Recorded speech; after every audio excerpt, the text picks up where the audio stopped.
ఏంటి స్టాక్ అంతా ముందు పెట్టుకొని చూస్తున్నావు పల్లవి? అవును స్వాతి, నీ గురించే వెయిటింగ్. స్టాక్ మన స్టోర్ కి వచ్చేసింది, చాలా స్టాక్ వచ్చింది.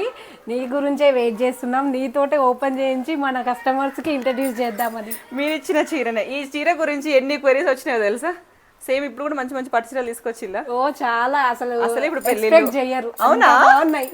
ఇంకెందుకు ఆలస్యము, మన కోసమే చూస్తున్నారు. అది కూడా మీ ముందే పార్సల్ ఓపెన్ చేస్తాను. హాట్ గా మనకి పెళ్ళిళ్ళకి కావాల్సిన పట్టు చీరలు అన్నీ వచ్చేసినాయి. మీ ముందే ఫస్ట్ న్యూ కలెక్షన్స్ అన్ని మీకే చూపిస్తాను. ఫస్ట్ మీరే తీసుకోవాలి ఫస్ట్. సో మంచి మంచి కలెక్షన్స్ అని వీడియో పోస్ట్ చేద్దామా? చేద్దాం మరి. అది చూడాలంటే నెక్స్ట్ షాట్ ఖచ్చితంగా చూడాల్సిందే. ఏమేమి వచ్చినాయి రఫ్ గా? ఇప్పుడైతే వెడ్డింగ్ సీజన్ కాబట్టి మొత్తం బ్రైడల్ అయితే తెప్పించాము. ఓకే, నెక్స్ట్ వింటేజ్ కలెక్షన్ రాబోతున్నాయా? సో అన్ని ఈ రోజు మొత్తం స్టోర్ ఓపెన్ చేసి ఒక 100 కి పైగా ఉన్నట్టున్నాయి మొత్తం సారీస్ అన్ని కలెక్షన్స్ మీకు చూపిస్తాను. దన మన ఛానల్ ని సబ్స్క్రైబ్ చేసుకొని నెక్స్ట్ రివీల్ చేస్తాను. ఫాలో అవుతూ ఉండండి. నాకే ఆగట్లేదు, వెంటనే ఓపెన్ చేసేద్దాం. ఓకే చేసేద్దాం.